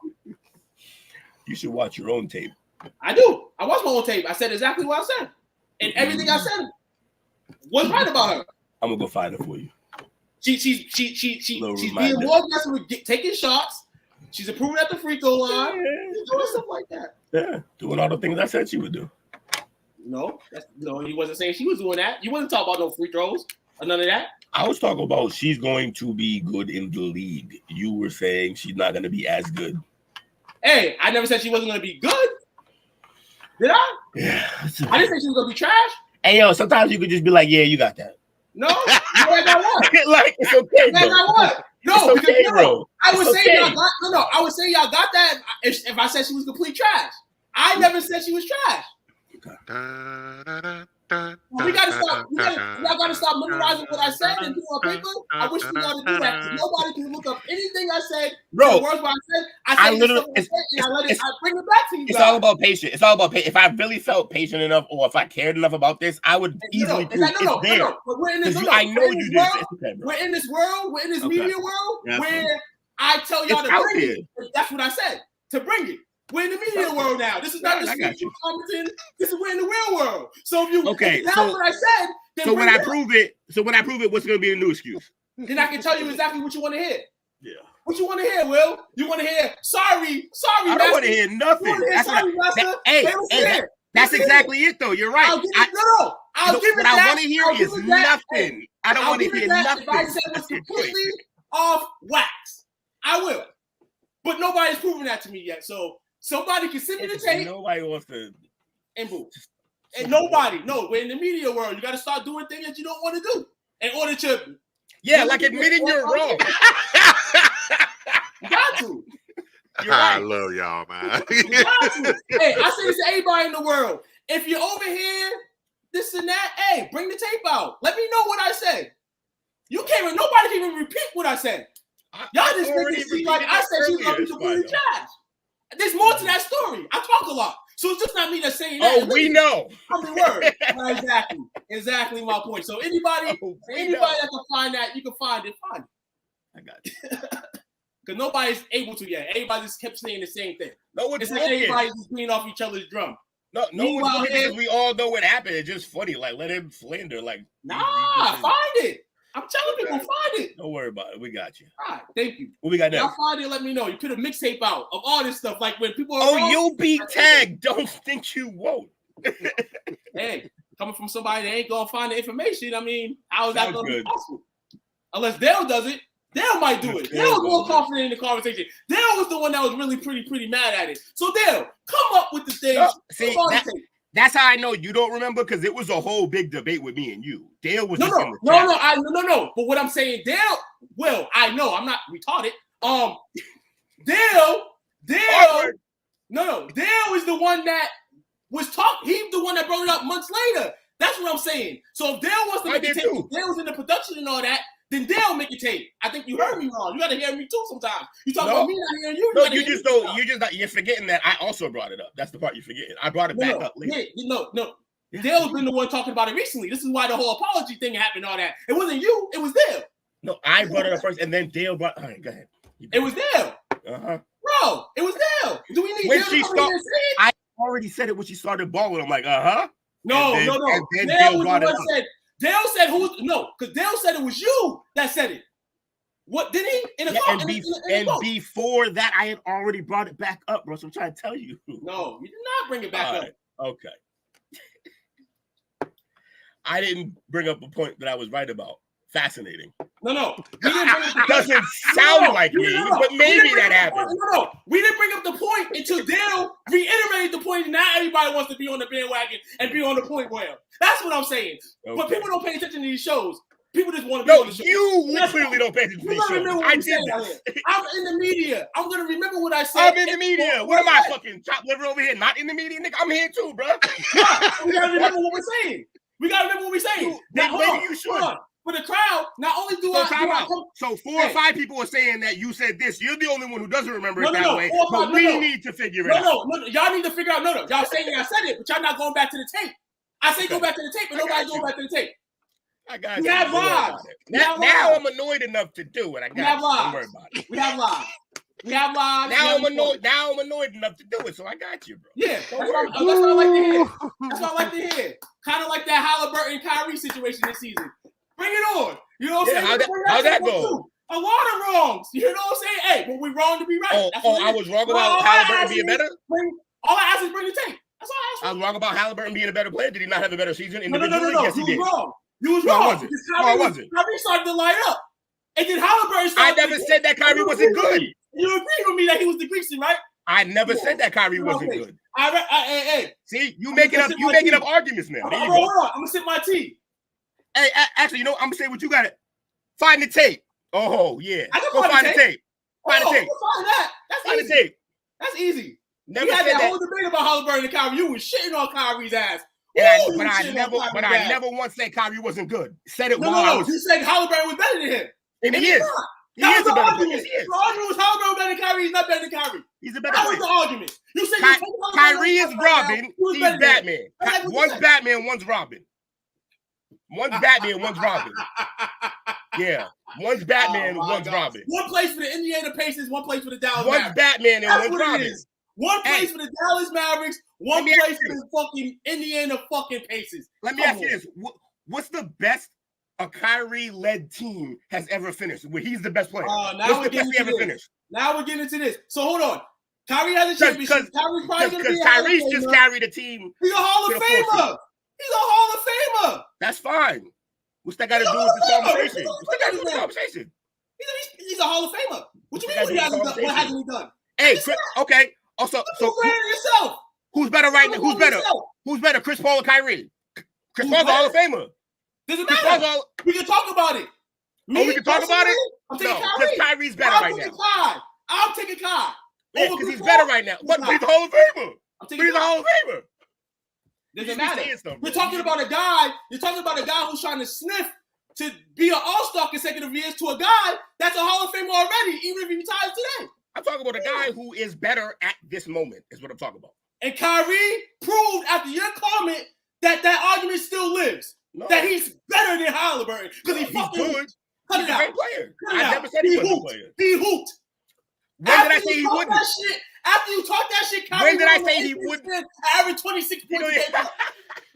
You don't even understand arguments. I never once said he was a bad player. I said Kyrie's you said Halliburton was better than him. That's what you talking about. And he is. I'm sticking. No, he's not. He's not. How? He's Prove not. that. He's not. Okay. Coach is hilarious. He's not. He's not at all, bro. Halliburton carries his team. Kyrie vanished in the finals. Let's get it on. Kyrie vanished in the finals. Hold on. Vanished in the finals. Brunson's led team vanished in the finals. We don't even talk about Halliburton better than Kyrie. So vanished in the finals. Brunson is Halliburton better than Kyrie. Where was Kyrie in the finals? Vanished. Fuck out of here. Man couldn't do shit. My man was getting fucking in trouble for shit of American free fucking voice. What the fuck out of here? That's crazy, man. This world, man. America, man. I'm talking about now. He's just saying words. America. You said what was Kyrie doing? Such and such. What was he? In the finals, he was watching from the court. In the finals, man. Yeah, everybody was watching. It looked like the Dallas Mavericks was. It wasn't just him. It's a team effort, right? Oh, that was team. All my bugging. Oh, basketball's not a team game. Hey, Kyrie. Hey, that's my case. I'm done. Play for himself, right? He can still ball, right? We got 2024, 2025 season. We'll see who hoops then, and then we can come back to this. Yeah. All right, we want to take a quick break. Tune your speakers down because a live commercial from to come on. We'll be back in about 42 seconds. Tune it down.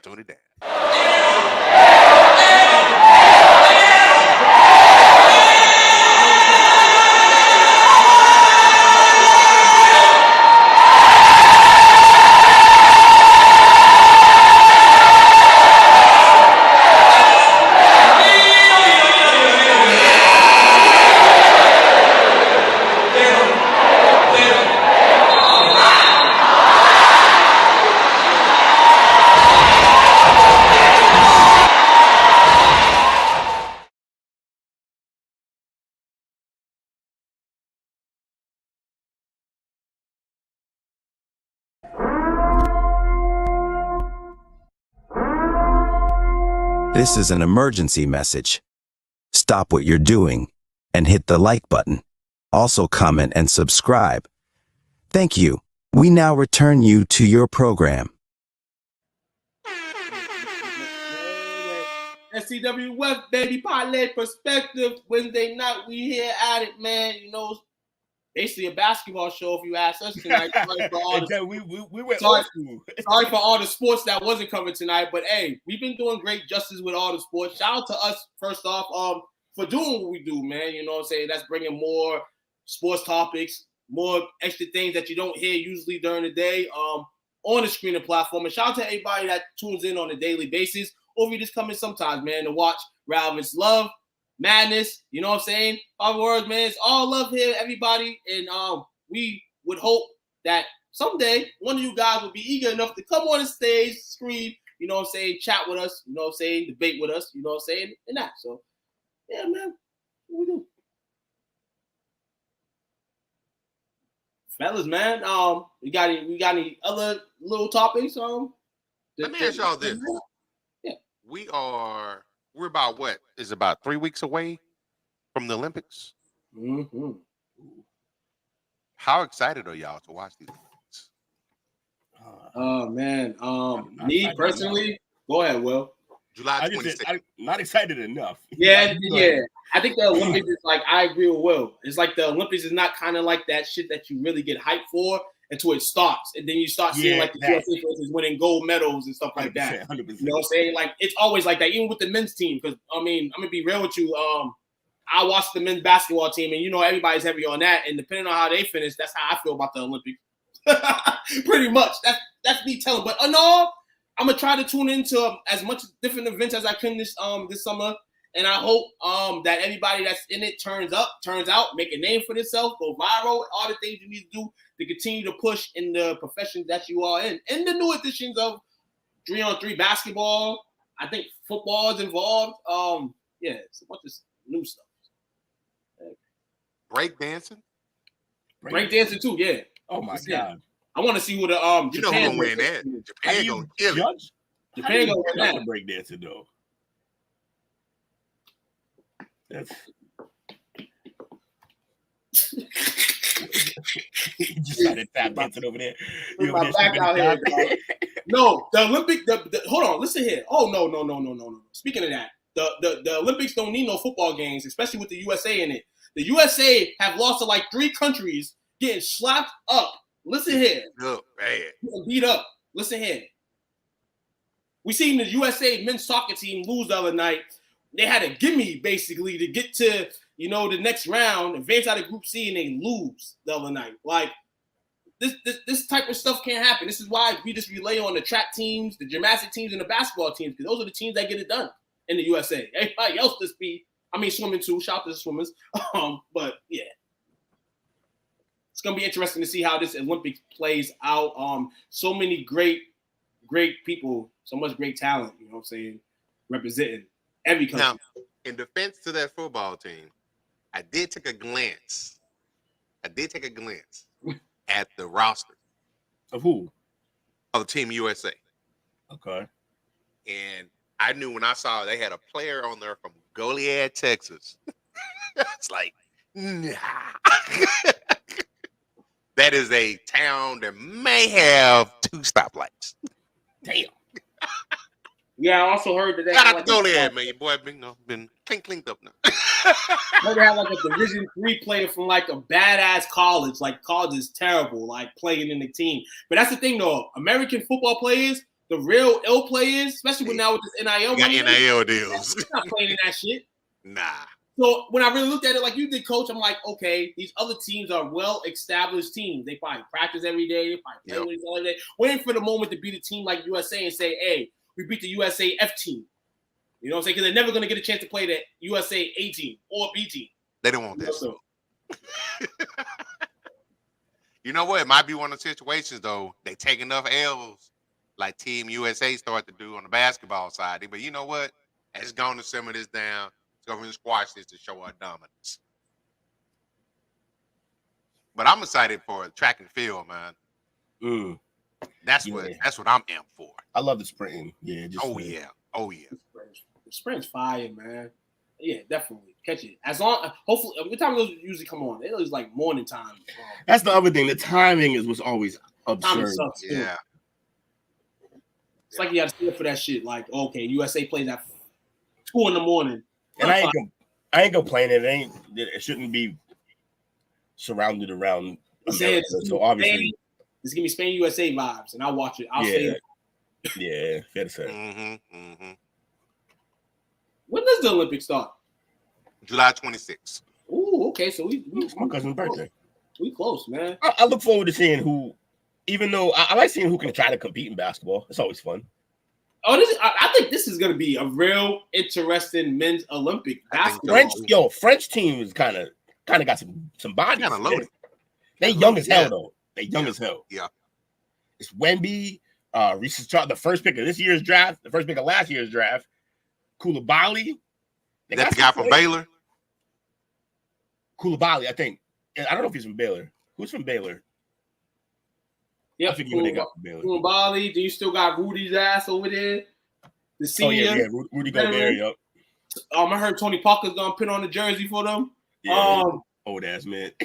Listen here, all those teams. Lithuania gonna be crazy. Czech Republic gonna be crazy. Canada gonna be crazy. You got Greece, whatever Greece is. You got Greek Freak. Gonna try to be crazy, and he's coming off the injury, so he's gonna try to be killing the hoops. Yeah, it's gonna be a fire Olympics, dog, on that men's basketball side, dog. That's gonna be fire. If the ladies USA team loses to Caitlin Clark and them, they won't have no viewers for those games. Yeah. So we're gonna They better win that game so that can have some viewers for the Olympics. Because we know if Caitlin Clark ain't playing in it, we know the viewership probably gonna digress a little bit. We hope not a lot. Yeah, man, it's pretty interesting, man. Shit. What else we got here? You got MLB All Star Weekends coming.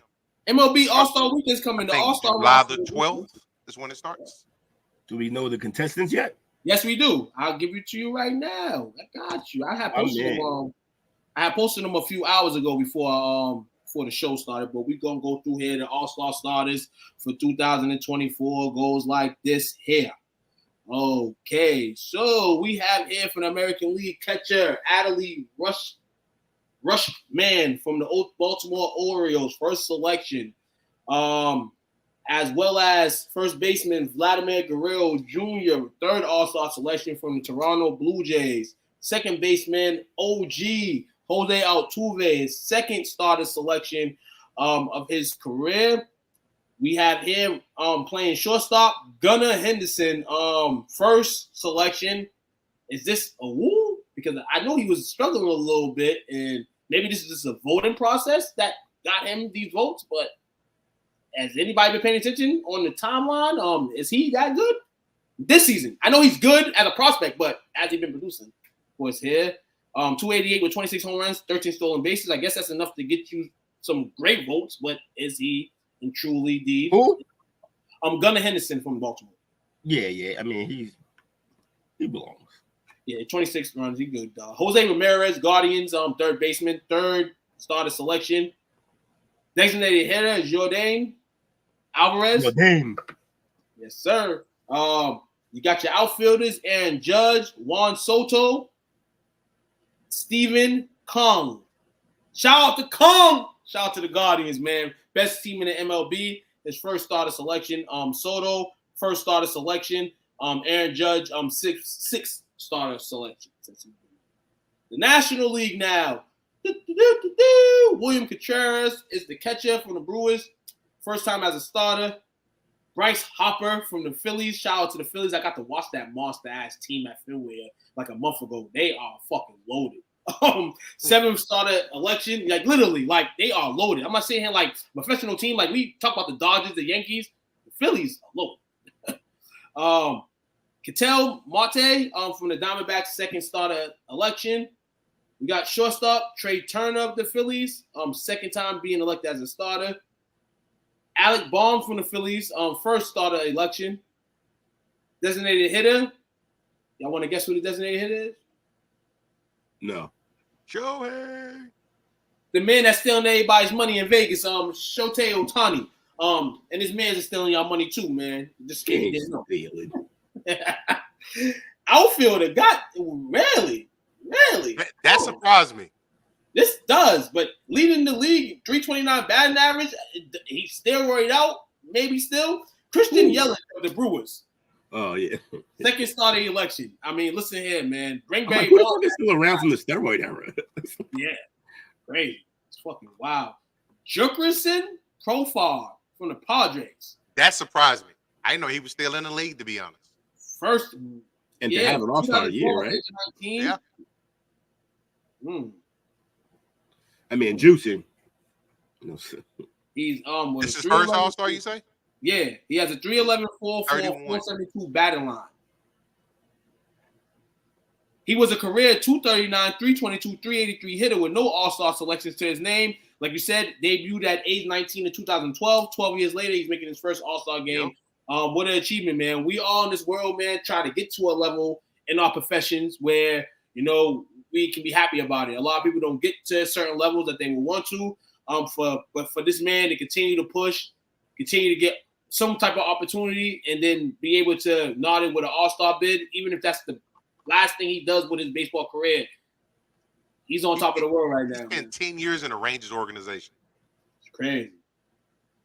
Sometimes you just need change, man. Sometimes you just need change. And then the Rangers went to change. He didn't play with them last year, right? No, he's been gone. I'm surprised he was still in the league. I had no idea. Okay. At one point in time, he was the number one prospect in the farm system. but we kept waiting and waiting and waiting for him to come around, but it never blossomed. Yes, sir. We got Fernando Tatis, final All-Star of the MLB NL division. So yeah, that's your All-Star. That's your All-Star starters. You know, Fellas. I think they did a bad job of advertising it. Because I'm gonna be honest, I didn't know till like 2 weeks ago he was even here. Right, and that's the thing with baseball right there. Now, you say they put out one of the best pre-All-Star game activities. They do, but you have to advertise this type of shit. Even though everybody's gonna watch it, but the advertisement helps a little bit more. You know what I'm saying? Get you some faces that you probably wouldn't see on the screen. You know, they should know about it. That's true. You know what comes with these lists? Snubs. So let's go down a list of snubs. Let's go through a list of snubs according to Sporting News. First snub, Red Sox third baseman Rafael Devers and Jarren Duran, outfielder of the Red Sox.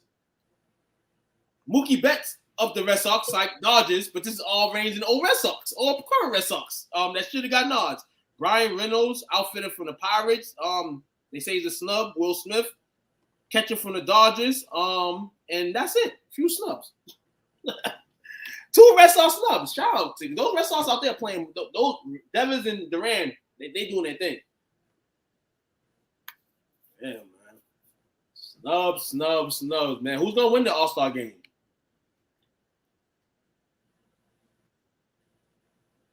I gotta go with the AL. I gotta show my homerism. I'm gonna go NL.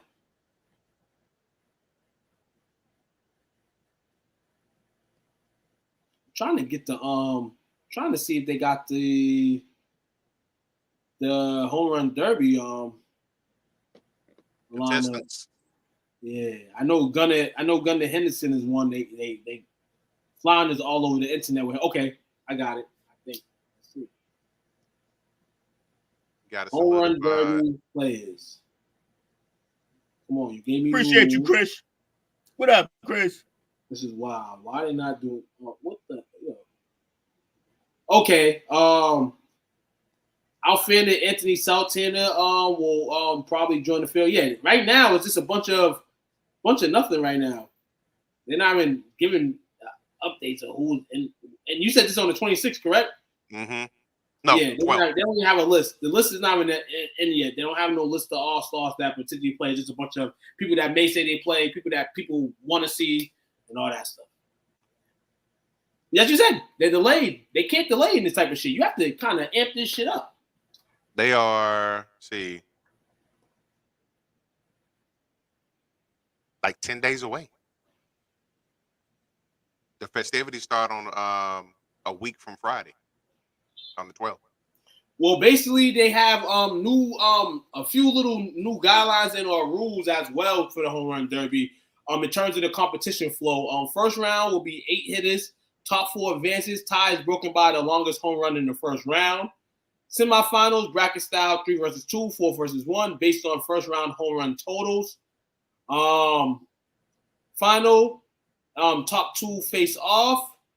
And the rules for the first and semifinals is 3-minute round, 40 pitches, 1 timeout, 3 bonus outs. Every swing is a home run or an out. A 425-foot home run in the bonus period earns a 4th bonus out. And for the finals, the rules are 2-minute rounds, 27 pitches, 1 timeout, same bonus rules apply. Okay, so they're kind of trying to keep it short and sweet, but still entertaining at the same time. We'll see. Maybe not as much entertaining because people like that extra time stuff. Like, you know what I'm saying? I know that was one thing the fans were getting on, like, especially like you got an ill-ass competition between 2 guys going on. You kind of want to keep seeing it until you can't see it. So, right.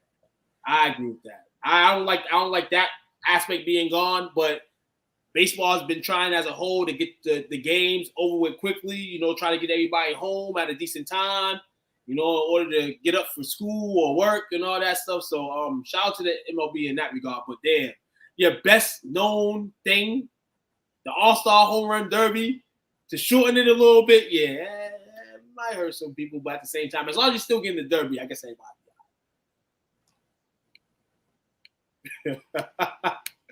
Listen here, man. MLB or All-Star or WNBA All Star Game. Shout tune into. Yeah, it's like so just because of the Caitlin Clark and Reese thing on the same team, and I want to see them play together, I'll probably watch that for the game. But the MLB All Star Game is fun. The Home Run Derby is good. It's probably the best. It's probably the most successful All Star Weekend. Like you never come away from the MLB All Star Weekend like, damn, we didn't get shit out of that. Like you either get a good Home Run Derby or a fun game. Yeah, I feel like the MLB, unlike I know the Pro Bowl, when it was the Pro Bowl was popping, the interaction with the fans was fire. I think that's the dope difference in the MLB as well, is that the fan interaction with the fans. You might see a player with their kid on the field. You know, I just go back like, you know what I'm saying, when Barry Bonds or Michael Guy would have their kids on the field and, you know, just chilling. They go up to the fans. They respect the fans. You know what I'm saying? They're happy with the fans. They're happy for the night. The NBA, you don't get that. NBA, you get a bunch of people dressed up like fucking divas and just want to sit there all night in the front row and not show love to any of the fans. But, yeah, MLB does that a lot. I like that. It's not the bottom of the barrel, but bottom of the hole like hockey. Before we leave tonight, my man Sean was really trying to, really on his hector, like, hockey's more superior than the NBA. And I tell him, like, dude, we're from America. So we don't see it that way. And then he's from Canada, so I can understand why you see it the way you see it. But I always tell him, he said, oh, the NHL Game 7 had more viewers than the NBA Finals. I said, dude, the NBA Finals ended in 5 games. If any series goes 7, you don't think the viewers is going up? 100%. 100%. That sounds like a conversation you had with Sean Sleever. Yeah. I sit here like, Sean, you just don't Sean. He's part of the troll junior committee. Yeah, he's like a troll in training, so he's a tit. He's a tit. A troll in training. I said, dude, Sean Sleever, you fucking tit. He's been waiting for me. He's been waiting for me for the last 2 weeks. He's been putting like at the series extended. He kept bringing to me like, oh, they're getting more views than the NBA Finals. I said, dude, the NBA people can sit on the train and watch the NBA on YouTube, get a viral clip 2 seconds later. Like, this is why a lot of eyes don't watch the league now. Also, it's an entire country that wanted them to win that title versus 2 cities, Boston versus Dallas. Like, exactly. It's not really the same. LA Lakers fans could give a fuck less who won that series. In fact, they had a like venting interest in us not winning, and they don't give a shit. So. Yeah, so I was saying, man, shout out to my man Sean, man. I told you, we talk hockey on here, Sean. And anytime you want to come on here and talk hockey, I've improved in my hockey. Stay your ass at home in Canada. Eat some Canadian bacon. Eat some yuca. Eat some yuca fries. Yeah, yuca fries. Some poutine. Poutine. Yep, eat that poutine. Listen here, man. Fellas, man, appreciate the love, man. Appreciate that. Freestyle Wednesday, man. I like that. You know, we can't freestyle every Wednesday, but we can freestyle sometimes. We were lazy today, everybody. Hey, what people don't understand is, if we're lazy before the show, it means we have to work harder during the show. Yes, we worked harder tonight. Your benefit. We worked hard tonight. We worked hard to give everybody an hour and a half, and we gave it to y'all. It's not hard. You just had to find that one argument that pissed me in Tugov, and then that's 20 minutes. 20 minutes right there. Oh yeah, man. Shit. Listen here, man. Hey, it's been a long day. Like I said, and Coach says all the time, man, it's therapeutic to us. Today was a long day for me as well. I thought we had the health police at my job today watching me as I'm having lunch with the kids and serving food with the kids. She was all over there. Right? Yeah. Right? Yeah, we passed. Yeah, listen here. But the crazy thing is, my boss left early. But she was giving me the hand for a few weeks like these people might come. And when she leaves early, they fucking come 20 minutes later. Before the lunch starts. I smell a setup.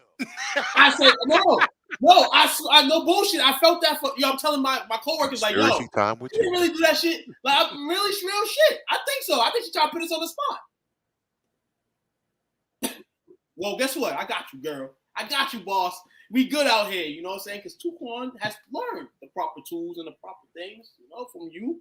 And, it's all smooth here in the kitchen, man. Yeah. That boy. So I was ready to come here today and speak whatever we were speaking about today. And sorry I didn't have no information to provide the fellas, man. It was a busy day. It was all right here, brother. It's all right straight here, off man. the dome with it. Right. It's the 4th of July tomorrow, so you may not see STWF on, but we wish you guys a happy 4th of July. Me and Dale's in the talks to have a Best in the World podcast possibly on Friday morning or afternoon.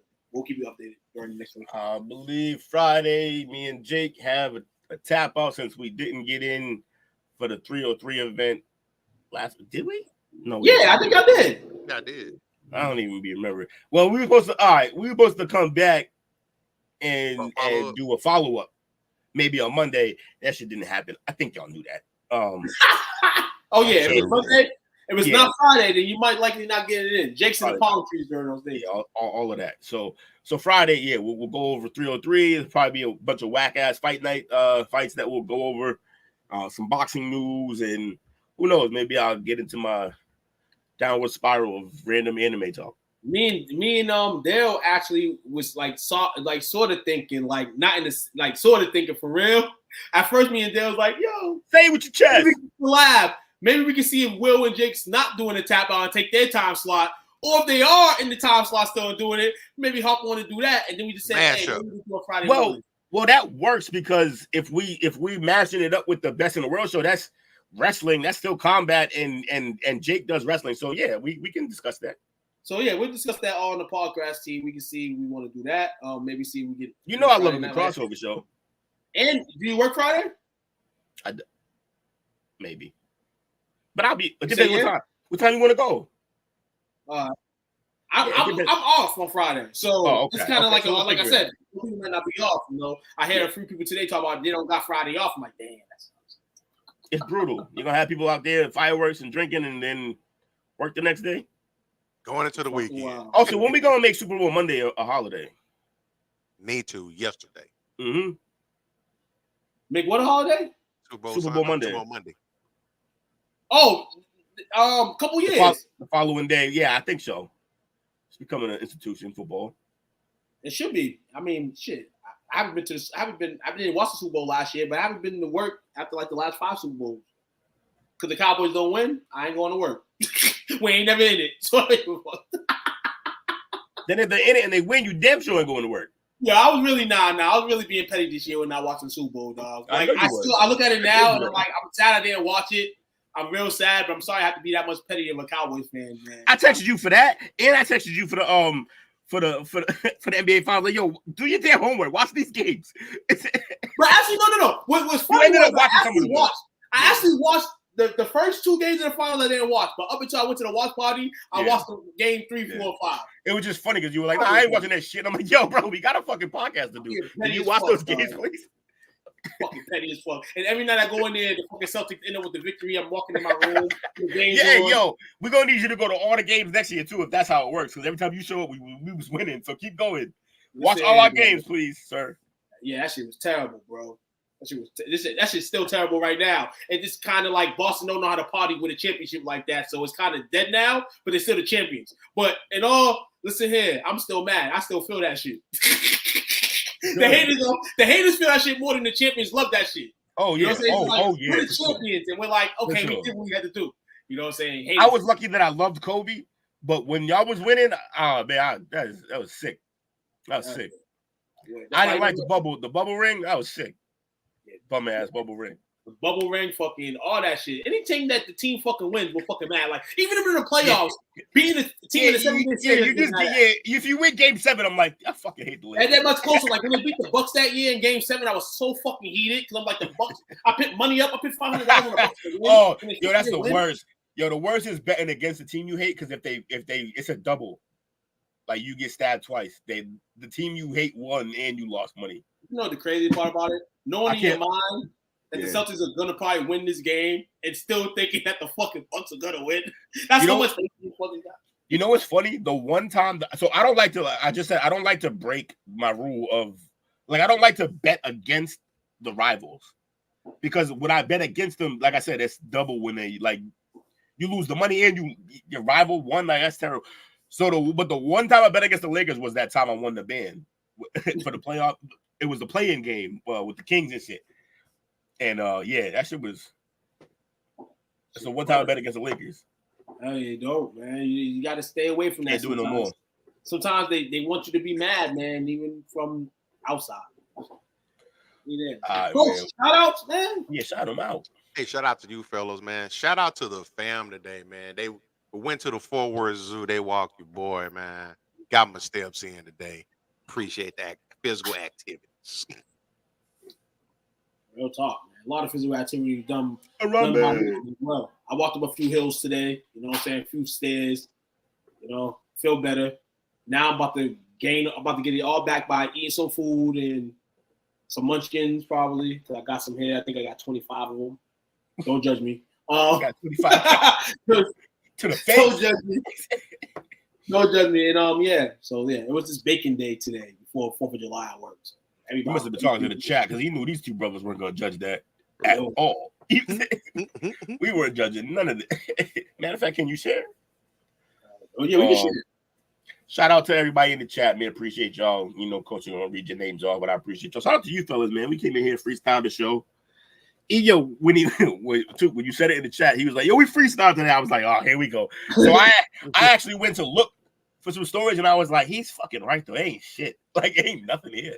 It's in anticipation for training camps get ready to start up. Yeah. So I didn't know bullshit. I didn't know. I looked. I said, "Yo," because that's what I was gonna do. I said after I was like free, like let me go look at some topics. And I said, "You know what? It was ugly, bro. It was like, oh, so you did? Yeah, you lucky though. If you look, you wouldn't have found nothing worth. Like honestly, I can honestly say, if you had looked, you would have found links to things that would have made this show worse off than what we ended up doing because it wasn't good stories. Right, there's nothing out there that was worth talking about. Shout out to us, you know why? Because we didn't bring up Junior. We don't need to bring up Junior on this show because that's how dope our show is, man. Oh, see, but we should have. No, we don't need to. Next time, we'll throw it in next time. We can take some days off talking to that motherfucker. Man, we can do 10 minutes right now. All right, fuck it. LeBron James Jr. 4 years, $7.9 million. No, 4-point-something million dollar. And they announced out the gate that he's gonna spend immediately. Like they say, he's gonna start him up in the league, and then he's immediately going to G League. My man right here got a guaranteed NBA deal as the 55th pick in the draft. If that's not privilege, we don't know what is. I'm not. We know it's privilege, but it's privilege that we should support. Yes, privilege, great privilege. Because other folks been doing this for years. I'm glad we did it now. Wish my son I wish I was a battle player like my father, and I wish my son, you know what I'm saying, all that. We wish all that to be able to give our kids, you know what I'm saying, what we have, man. So shout out to all that, man. But listen, that being said, he did give his son something that is more valuable when earned. Like, I'm pretty sure Bronny's going to be pretty happy next year to play a couple games with his dad. And then he's going to spend the rest of his career wondering if he ever would have even deserved to be there. If he ever would have got drafted, or would he have had to make that trek that some players have to make being undrafted, making a roster, getting 10-day contracts, then getting a 2-way contract before finally at the age of 31 getting to start. Like, we don't know how it would have played out. He's never going to know now. No, right. But he can ask his brother when he get there. Yeah. Because his brother look like he's prime. Right's going to be ready. Well, his brother look like his brother looks like he's got a position. Like he knows what he is. Bronny doesn't. Bronny is an undersized shooting guard or a point guard who can't really run an offense yet. That's what he is right now. He is a more athletic. He's Melanin McConnell. He's TJ McConnell right now. I told you the other day, don't disrespect my man McConnell, dog. You're right. You are right. I like McConnell too. So you know what? That is disrespectful. You're right. He's Rafael Neto. I could take that for now. I could take that. Also, I said that name specifically because it was in my head, and it was in my head because prayers to that man in his game with Brazil. He didn't tear his. He tore the it like I think it was a similar injury to fucking Teddy Bridgewater. Oh. And remember that almost killed him. So yeah, prayers to the man Neto. His teammates were in absolute tears. Probably not how I wanted to end this show. So maybe we could continue with the Bronny thing. Maybe Sorry.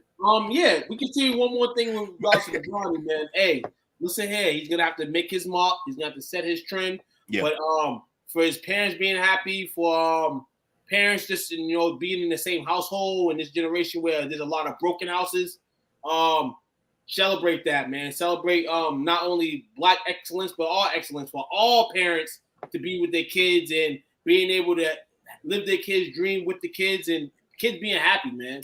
You know what I'm saying? Take that away. And can I say one more thing about the Bronny situation in the draft and everything? I was completely on board. I did not give a shit about the nepotism of it all. I'm fine. Daddy got you a job, got you in the league. Cool, good. You know what? That man earned being able to have that type of power to pull that string. You know what I mean? Yep. And then I heard something that when you hear it, your first thought is, oh, that's beautiful.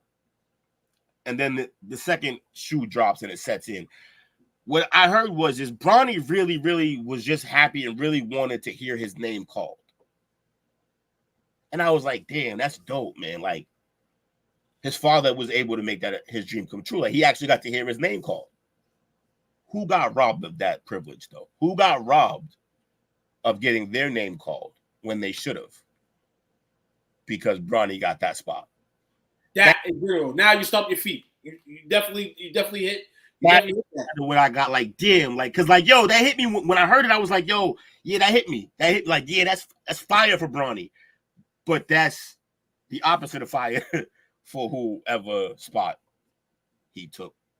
Because now I'm going back to that draft board real quick because now I need to know who's the first out. Yeah, like who's the first out? Like in terms of rent, like any one of them dudes could have been somebody that could have heard their name called. But it don't make it like it's any less of his dream or any less of their dream. But I just, So we're gonna name 5 players. We're gonna name 5 players who are the next up potentially in that situation. Justin Edwards, shooting guard from Kentucky. Kashed Johnson, power forward from Arizona. Yeah. Jalen Bridges, small forward from Baylor. Mm-hmm. Trenton Flowers, I think he plays a little bit of Team USA basketball, but he's a shooting guard. And Isaac Jones, power forward from Washington State. PJ Hall, actually, who balled in the NCAA tournament, number 6. Mm. Right, so just it's a little perspective. That's all that was. I'm not hating on the move, like I said. You're right though, because it always happens like that. Like in that situation right there, where everybody was already saying like he was gonna take somebody's spot anyway. It's ideal to know who the hell spot potentially on that night their name could have been called too. So you're right. It definitely makes, and that's what the show is about. It's perspective. Right? It's perspective. That's all I did. Hey, I gave y'all the parlay perspective. And real talk. Shout out to that comment and shout out to Overus as a whole because, like you said, you watch all these media shows, you see all these podcasts, and you might not even hear that come out of anybody's mouth at all. You might just hear everything else we said prior to that. You know what I'm saying? So, no, man, shout out to Will and that fabulous that comment, quote, tap it in, pin it. That was great. I like that because people are not really. We try to think outside the box sometimes instead of the inside like everybody else, and that's what separates us. I feel from a lot of guys who want to do this thing here. So that has been another installment of the Parlay Perspective. I appreciate everybody who took their time to chill with us.